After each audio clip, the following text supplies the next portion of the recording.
Hello दोस्तों, welcome to the daily brief, जहां हम मार्केट्स की सबसे बड़ी स्टोरीज और ट्रेंड्स को सिंप्लीफाई करते हैं। मैं हूं आपकी होस्ट भव्या दुआ।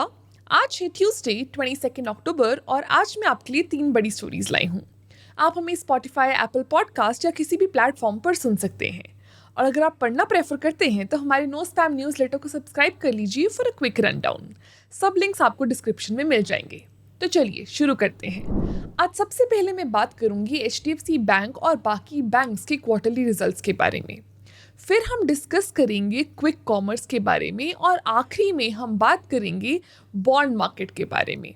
एंड एज यूजुअल आज का डेली ब्रीफ एंड करने से पहले हम डिस्कस करेंगे कुछ इंटरेस्टिंग टिडबिट्स।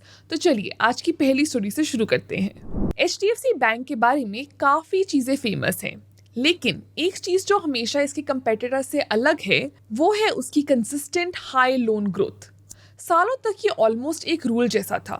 एचडीएफसी बैंक हर साल अपनी लोन बुक लगभग 20% से ग्रो करेगा, लेकिन क्वार्टर 2 ऑफ फाइनेंशियल ईयर 25 यानी जुलाई टू सितंबर 23 में कुछ सरप्राइजिंग हुआ। बैंक की लोन ग्रोथ सिर्फ 7% ईयर ऑन ईयर तक लिमिटेड रही, जो कई सालों में पहली बार सिंगल डिजिट्स में चली गई। अब अगर आप एचडीएफसी बैंक को जानते हो तो आपको लग सकता है कुछ गड़बड़ है क्या। ऐसा ड्रॉप काफ़ी इजीली रेड फ्लैग्स रेज कर सकता था। बट इंटरेस्टिंग बात यह है कि मार्केट ने पैनिक नहीं किया, बल्कि रिजल्ट्स आने के बाद बैंक के शेयर्स 2.5% ऊपर चले गए। तो असली कहानी आखिर है क्या?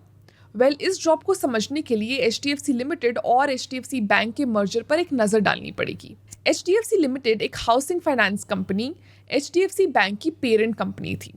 1 जुलाई 2023 को ये दोनों ऑफिशियली मर्ज होकर एक फाइनेंशियल जायंट बन गए। लेकिन ये मर्जर सिर्फ साइज बढ़ाने के लिए नहीं था, इससे ऑपरेशंस और बैलेंस शीट दोनों कॉम्प्लिकेटेड हो गए। मर्जर के बाद बैंक ने सिर्फ एसेट्स नहीं बल्कि लाइबिलिटीज यानी डेट्स भी इनहेरिट किए और इसे बैंक की बैलेंस शीट ओवरनाइट चेंज हो गई। बट बैंक का फंडिंग स्ट्रक्चर कैसे बदला? देखो, बैंक्स अपना फंड मैनेज करते हैं इन 2 तरीकों से। Number 1, deposits. इनका मतलब है सेविंग्स और फिक्स डिपॉजिट्स जो कस्टमर्स बैंक में रखते हैं। ये बैंक्स के लिए प्रेफर्ड फंडिंग सोर्स होते हैं क्योंकि ये सस्ते होते हैं। कस्टमर रिटर्न से ज़्यादा सेफ्टी पे फोकस करते हैं, तो बैंक्स को ज़्यादा इंटरेस्ट देने की ज़रूरत नहीं होती। Number 2, borrowings. ये पैसे मोस्टली बॉन्ड्स के थ्रू मार्केट से रेज किए जाते हैं। बोरोइंग ज़्यादा महंगी होती हैं क्योंकि इन्वेस्टर्स हाई रिटर्न्स एक्सपेक्ट करते हैं। मर्जर से पहले एचडीएफसी बैंक की लाइबिलिटीज़ का सिर्फ 8% बोरोइंग से फंडेड था और बाकी डिपॉजिट से।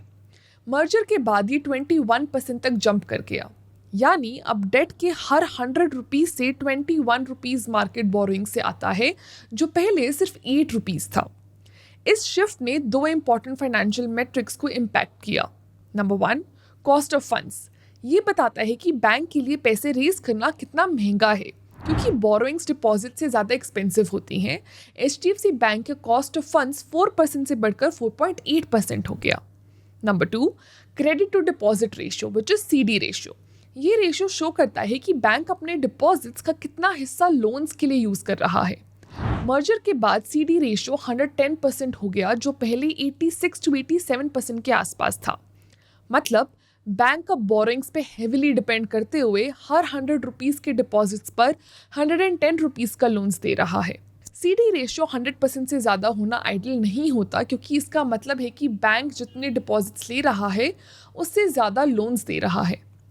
ये लिक्विडिटी रिस्क बढ़ा सकती है।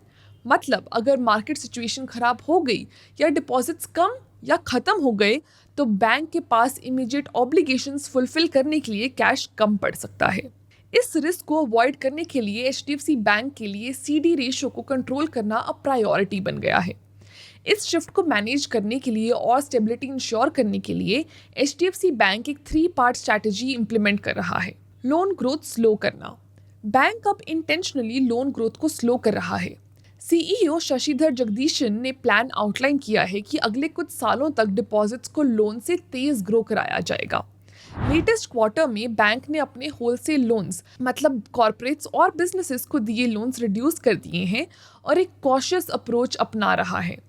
रिटेल लोन्स जो इंडिविजुअल्स के लिए होते हैं वो भी स्लो ग्रो कर रहे हैं, लेकिन कमर्शियल और रूरल बैंकिंग पर फोकस बना हुआ है। प्लान ये है कि फाइनेंशियल ईयर 25 में कंजर्वेटिव ग्रोथ रखी जाएगी, फाइनेंशियल ईयर 26 में मार्केट के साथ मैच करेंगे और फाइनेंशियल ईयर 27 तक कंपेटिटर्स को आउट परफॉर्म करने का एम करेंगे। ये स्ट्रैटेजी बैंक को मर्जर से एडजस्ट करने का वक्त देगी बिना लॉन्ग टर्म ग्रोथ सैक्रिफाइस किए। बैंक एग्रेसिवली अपना डिपॉजिट बेस बढ़ा रहा है, जो एक अफोर्डेबल और स्टेबल फंडिंग सोर्स होता है। 241 नए ब्रांचेस खुले हैं लास्ट क्वार्टर में और इसका रिजल्ट भी दिख रहा है। बैंक के डिपॉजिट 15% से ग्रो हुए हैं, जो इंडस्ट्री एवरेज से ज़्यादा है। गोल ये है कि CD रेशो को pre merger levels which is 85 to 90% तक लाया जाए। बैंक कुछ लोन्स एक्सटर्नल इन्वेस्टर्स को सेल कर रहा है ताकि कैपिटल फ्री हो और लोन बुक का साइज रिड्यूस हो। ये CD रेशो को लोअर करने और लिक्विडिटी इंप्रूव करने का एक तरीका है, जो बैंक को कैश फ्लो मैनेज करने में ज़्यादा फ्लेक्सिबिलिटी देता है। इन स्ट्रैटेजीज का रिजल्ट दिखना शुरू हो गया है। मर्जर के बाद पहली बार HDFC बैंक का CD रेशो 100% से नीचे आ गया है, जो एक मेजर माइलस्टोन है। बैंक का गोल ये है कि अगले 2 से 3 सालों में रेशो को प्री मर्जर लेवल्स तक लेके आएं, जो एक्सपेक्टेशन से जल्दी हो रहा है। लोन ग्रोथ स्लो होने के बावजूद इन्वेस्टर्स ने पॉजिटिवली रिएक्ट किया। बैंक की disciplined long term strategy market को रीश्योर कर रही है और क्वार्टर 2 रिजल्ट्स के बाद बैंक का शेयर प्राइस 2.5% ऊपर हो गया। HDFC बैंक मर्जर के बाद अब एक मेजर ट्रांजिशन फेज से गुजर रहा है। लोन ग्रोथ का स्लो डाउन पहले एक रेड फ्लैग लग सकता था, लेकिन ये एक ब्रॉडर स्ट्रैटेजी का हिस्सा है जो बैंक की फाइनेंशियल हेल्थ को स्ट्रॉन्ग बनाने के लिए डिजाइन की गई है। डिपॉजिट्स पे फोकस, लोन्स को कॉशियसली ग्रो करना और सिक्योरिटाइजेशन का यूज करके HDFC बैंक सस्टेनेबल ग्रोथ के लिए सेट हो रहा है और मार्केट के रिएक्शन को देखते हुए इन्वेस्टर्स को बैंक के डायरेक्शन पर पूरा कॉन्फिडेंस है। तो ये थी हमारी आज की पहली स्टोरी। अब चलिए डिस्कस करते हैं क्विक कॉमर्स के बारे में, क्योंकि अभी कुछ सालों में इंडिया में क्विक कॉमर्स सेक्टर काफ़ी तेज़ी से ग्रो किया है, जिसमें कंपनीज जैसे स्विगी, ब्लिंकिट और जेप्टो बस 10 मिनट्स में डिलीवरी करने का प्रॉमिस कर रहे हैं। इस कन्वीनियंस ने शॉपिंग हैबिट्स को चेंज कर दिया है और ट्रेडिशनल रिटेल, स्पेशली लोकल किराना शॉप स्पेस का काफ़ी असर पड़ रहा है। ये सेक्टर काफ़ी तेज़ी से एक्सपैंड कर रहा है और 2027 तक 1,83,000 करोड़ रुपीस से भी ऊपर पहुंच सकता है। इस स्पीड के कारण ये रेगुलेटरी बॉडीज से काफ़ी स्क्रूटनी का सामना भी कर रहा है। इनमें से एक रेगुलेटरी बॉडी है AICPDF, यानी all India consumer products distributors federation. 4 lakh small shop owners को रिप्रेजेंट करती है। इस फेडरेशन ने रिसेंटली अपने कंसर्न शेयर किए हैं। इन्होंने competition commission of India which is CCI के साथ कंप्लेंट फाइल की है। उन्होंने ये डिमांड की है कि क्विक कॉमर्स कंपनीज को प्रेडेटरी प्राइसिंग के लिए इन्वेस्टिगेट किया जाए। AICPDF का कहना है कि स्विगी, ब्लिंकिट और जेप्टो जैसे प्लेयर्स अपने प्रोडक्ट्स को कॉस्ट से भी कम प्राइस पे बेच रहे हैं ताकि कस्टमर्स को अट्रैक्ट कर सकें और अपना मार्केट शेयर बढ़ा सकें। इस स्ट्रैटेजी के चलते स्मॉल किराना शॉप्स और डिस्ट्रीब्यूटर्स compete नहीं कर पा रहे। ये किराना शॉप्स और डिस्ट्रीब्यूटर्स वही हैं जिन्होंने इंडियन रिटेल सेक्टर को एस्टैब्लिश करने में मदद की है और अब उन्हें लगता है कि वो मार्केट से कम्प्लीटली निकाल दिए जाएंगे। अगर CCI ने कंप्लेंट को इन्वेस्टिगेट करने का डिसीजन लिया और AICPDF के क्लेम सही हुए तो क्विक कॉमर्स कंपनीज को अपनी प्राइसिंग मॉडल फिर से सोचना पड़ेगा और ये सेक्टर की ग्रोथ को स्लो कर सकता है। गवर्नमेंट डार्क स्टोर्स और FDI रूल्स पे भी फोकस कर रही है। इस फोकस का कारण है डार्क स्टोर्स का ऑपरेशन, जो एक इशू बन गया है। ये छोटे वेयर हाउसेस हैं जो रैपिड डिलीवरीज करने में मदद करते हैं। गवर्नमेंट ये देख रही है कि क्या ये कंपनीज इंडिया के foreign direct investments which is FDI के रूल्स फॉलो कर रहे हैं या नहीं। इस सिचुएशन को पूरी तरह समझने के लिए इंडिया के FDI रेगुलेशंस को समझना जरूरी है। Foreign owned companies online market places में डायरेक्ट इन्वेंट्री कंट्रोल नहीं कर सकती। इन कंपनीज को बस मिडलमैन का काम करना चाहिए। सेलर्स और बायर्स के बीच ये खुद प्रोडक्ट्स खरीद या बेच नहीं सकते।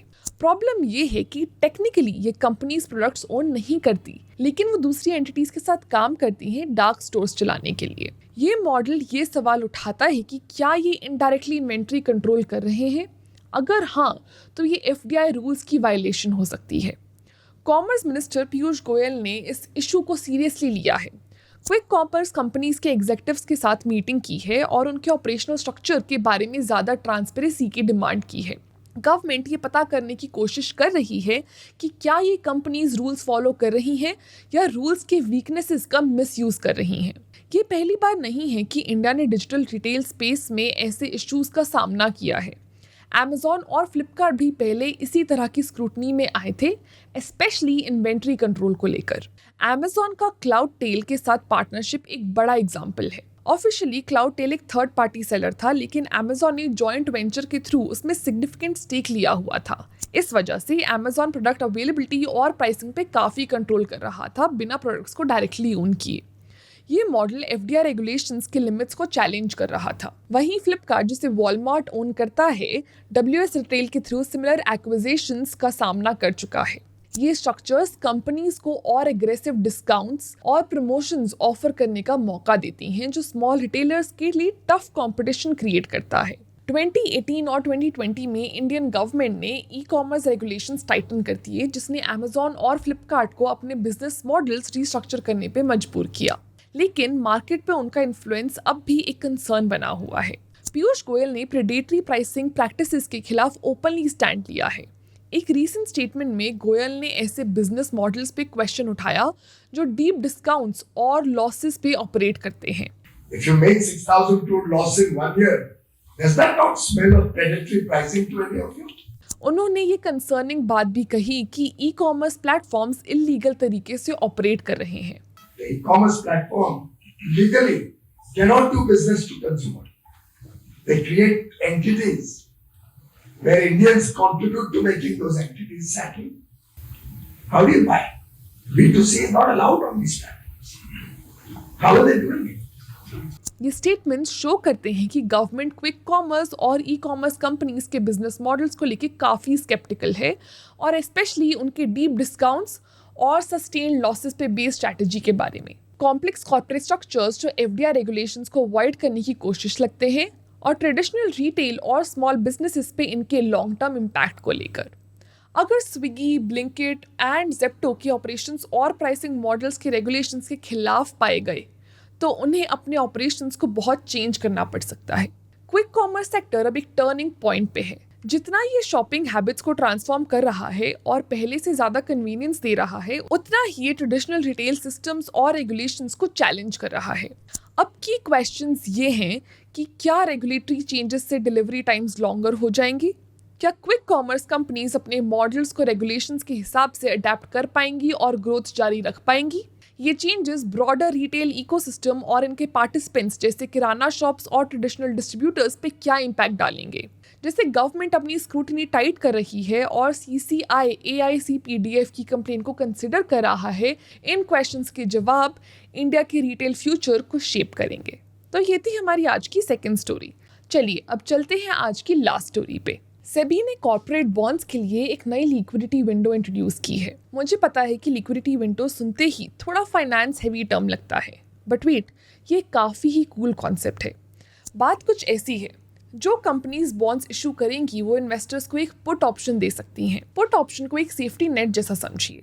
इसका मतलब इन्वेस्टर्स को ये चॉइस मिलेगी कि वो अपने बॉन्ड्स को स्पेसिफिक डेट्स पे कंपनी को बेच सकें। ये एक एग्जिट ऑप्शन जैसे काम करता है अगर बॉन्ड मैच्योरिटी से पहले पैसे वापस चाहिए हो। अब ये ऑप्शन देना कंपनीज के लिए ज़रूरी नहीं है, बट अगर वो ये ऑप्शन ऑफर करती हैं तो उन्हें टोटल बॉन्ड्स का 10% इस पर्पस के लिए रिजर्व रखना होगा। इन्वेस्टर्स को थोड़ी फ्लेक्सिबिलिटी देने के लिए कंपनीज ये ऑप्शन मंथली या क्वार्टरली बेसिस पे ऑफर कर सकती हैं। और इन ऑप्शन वाले बॉन्ड्स की प्राइसिंग का क्या सीन है? वेल, इन्वेस्टर्स जिस प्राइस पे कंपनी को बॉन्ड वापस बेचेंगे वो फिक्स नहीं होता। ये उन बॉन्ड्स की वैल्यूएशन पे बेस्ड होगा जो लिक्विडिटी विंडो खुलने से एक दिन पहले डिसाइड किया जाएगा। हाँ, लेकिन एक रूल है, कंपनीज इन बॉन्ड्स की बायबैक वैल्यू, मतलब इन्वेस्टर से वापस खरीदने के प्राइस को वैल्यूएशन से सिर्फ 1% कम कर सकती हैं, और साथ ही एक्यूमुलेटेड इंटरेस्ट भी देना होगा। इस रूल का एम है कि इन्वेस्टर्स को अनफेयर डील्स ना मिले। लिक्विडिटी विंडो 3 वर्किंग डेज तक ओपन रहेगी। इस पीरियड में एलिजिबल इन्वेस्टर्स अपना पुट ऑप्शन यूज़ कर सकते हैं। अगर ज़्यादा इन्वेस्टर्स अपने बॉन्ड्स बेचना चाहें और कंपनी उन्हें बायबैक नहीं कर पाती है तो प्रोपोर्शनेट बेसिस पे बाइंग की जाएगी। अब सवाल ये है, सेबी ने ये रूल इंट्रोड्यूस क्यों किया? इसका जवाब कॉर्पोरेट बॉन्ड मार्केट के बढ़ते स्केल और चैलेंजेस में छुपा है। चलो एक बार थोड़ा सिचुएशन को रिवाइंड करते हैं। 2014 में इंडिया की corporate bond market 15 lakh crore rupees की थी। 2024 तक ये नंबर 47 लाख करोड़ रुपीस तक पहुंच गया है। ये एक मैसिव ग्रोथ है। लेकिन ट्विस्ट ये है कि 2014 में 12% बॉन्ड्स पब्लिक ऑफरिंग्स के थ्रू इशू हुए थे, जहां कोई भी इन्वेस्टर पार्टिसिपेट कर सकता था। 2024 तक ये नंबर बस 2% पे आ गया। तो बाकी बॉन्ड्स कहाँ गए? वेल, मोस्टली प्राइवेट प्लेसमेंट्स में। Currently 98% corporate bonds private placements के थ्रू इशू हो रहे हैं। इसको ऐसा सोच लीजिए जैसे पहले बॉन्ड सबके लिए अवेलेबल थे, बट अब सिर्फ एक वीआईपी क्लब के लिमिटेड मेंबर्स को ही इनका एक्सेस मिल सकता है। ये इन्वेस्टर ज़्यादातर इंस्टीट्यूशनल प्लेयर्स जैसे banks, mutual funds, insurance companies और हाई नेट वर्थ इंडिविजुअल्स होते हैं। लेकिन प्राइवेट प्लेसमेंट्स इतनी पॉपुलर क्यों हो गई हैं? क्योंकि ये कंपनीज के लिए फास्ट और चीप होते हैं। इमेजिन कीजिए 50,000 रिटेल इन्वेस्टर से पैसे रेज करना वर्सेस 100 बड़े इंस्टीट्यूशन से। प्राइवेट प्लेसमेंट्स में रेगुलेटरी फाइलिंग्स और डिस्क्लोजर्स भी कम होते हैं, जो कंपनीज का काम इजी बना देते हैं। लेकिन रिटेल इन्वेस्टर्स के लिए बॉन्ड्स की मार्केट में एंट्री काफ़ी मुश्किल हो गई है। मार्केट के साइज में तो बहुत ग्रोथ हुई है, लेकिन ट्रेडिंग एक्टिविटी उतनी फास्ट नहीं बढ़ी। 2018 से daily average trading volume 5,400 crore rupees से 6,000 करोड़ के बीच ही फंसा हुआ है। लेकिन फाइनेंशियल ईयर 2018 से फाइनेंशियल ईयर 2024 तक आउटस्टैंडिंग कॉर्पोरेट बॉन्ड 72% बढ़ गए। ये तो ऐसा लग रहा है जैसे नया और बड़ा स्टेडियम तो बना दिया, लेकिन मैच देखने लोग उतने आ नहीं रहे जितने पहले आते थे। सेकेंडरी मार्केट में बॉन्ड्स इशू होने के बाद ट्रेडिंग होती है और लिक्विडिटी शॉर्टेज यहाँ एक मेजर इशू है। अगर किसी इन्वेस्टर को अर्जेंटली अपना बॉन्ड बेचना है तो बायर मिलना टफ होता है, जिससे इन्वेस्टर्स को बॉन्ड्स खरीदने में कॉन्फिडेंस नहीं मिलता। यही सेबी के नए लिक्विडिटी विंडो का रूल काम आता है। ये रूल इन्वेस्टर्स को एक गारंटीड एग्जिट ऑप्शन देता है, जो लिक्विडिटी से रिलेटेड टेंशन से डील करता है। ये ऑप्शन हमारे एग्जाम्पल वाले स्टेडियम में एक इजी एग्जिट साइन लगा देने वाले जैसा है। ये मार्केट में अकेला चेंज नहीं है। रीसेंट ईयर्स में कुछ और रिफॉर्म्स भी आए हैं, जिनसे मार्केट्स में सबको एक्सेस मिलता है और एफिशिएंसी भी आती है। एग्जाम्पल के लिए प्राइवेटली प्लेस्ड बॉन्ड्स की फेस वैल्यू 10 लाख रुपीस से कम करके 10,000 रुपीस कर दी गई है। इसका मतलब ये है कि अब रिटेल इन्वेस्टर्स के लिए भी एंट्री पॉसिबल हो गई है, क्योंकि पहले 10 लाख रुपीस का बॉन्ड हर कोई नहीं खरीद पाता था। सेकेंडरी ट्रेडिंग को ट्रांसपेरेंट बनाने के लिए एक request for quote which is RFQ platform introduce किया गया है। स्टॉक ब्रोकर्स जैसे ज़ीरोधा अब रिटेल इन्वेस्टर्स के लिए RFQ प्लेटफॉर्म का यूज कर सकते हैं। ये बायर्स और सेलर्स को कनेक्ट करने का एक डिजिटल प्लेटफॉर्म है। तो इसका मतलब आपके लिए क्या है अगर आप मार्केट्स में इन्वेस्ट करने के बारे में सोच रहे हो? ये चेंजेस कॉर्पोरेट बॉन्ड मार्केट को ज्यादा एक्सेसिबल और पहले से सेफ बना रहे हैं। और ये नई लिक्विडिटी विंडो आपको फ्लेक्सिबिलिटी ऑफर करती है, जो नए इन्वेस्टर्स के लिए काफ़ी ही अपीलिंग हो सकती है। तो ये थी हमारी आज की लास्ट स्टोरी। चलिए अब आज का डेली ब्रीफ एंड करने से पहले डिस्कस करते हैं कुछ interesting titbits. Number 1, Adar Poonawalla 50% stake ले रहे हैं धर्मा प्रोडक्शंस में 1,000 करोड़ रुपीस के लिए। इस पार्टनरशिप का एम है डिजिटल प्लेटफॉर्म्स के लिए कंटेंट प्रोडक्शन को एक्सपैंड करना, जिसमें लोकल और ग्लोबल ऑडियंसेस को टारगेट किया जाएगा। Number 2, Prestige estate 7,000 crore invest कर रहा है गाजियाबाद में 62.5 एकड़ की टाउनशिप डेवलप करने के लिए। ये उनकी दिल्ली NCR मार्केट में एंट्री है। इस प्रोजेक्ट का नाम प्रेस्टीज सिटी रखा जाएगा और इसे 10,000 करोड़ से ज़्यादा का रेवेन्यू जनरेट होने की उम्मीद है। नंबर 3, नवी फिनसर्व ने अपना 1,000 करोड़ रुपीस का बॉन्ड इशुएंस कैंसिल कर दिया है। ये डिसीजन RBI के हाई इंटरेस्ट लोन्स पर क्रैकडाउन के बाद आया है, जो NBFCs के लिए रेगुलेटरी रिस्क्स को हाईलाइट करता है। इस मूव से नवी के कैपिटल रेजिंग और ग्रोथ प्लान्स पर असर पड़ने की प्रोबेबिलिटी है। नंबर 4, सुनील मित्तल भारतीय एंटरप्राइजेस या एयरटेल के हेड ने एक और टेलीकॉम टैरिफ हाइक की डिमांड की है। उन्होंने बताया कि ऑपरेशनल कॉस्ट बढ़ने की वजह से ये ज़रूरी है और अच्छी डिजिटल इंफ्रास्ट्रक्चर की भी ज़रूरत है। उनके हिसाब से इंडिया का लो रेवेन्यू पर यूज़र ग्लोबल मार्केट्स के कंपैरिजन में एक बड़ा ही वरी का टॉपिक है। तो ये थी हमारी आज की बड़ी स्टोरीज। मैं हूँ आपकी होस्ट भव्या दुआ और ये था आज का डेली ब्रीफ। मिलते हैं नेक्स्ट एपिसोड में।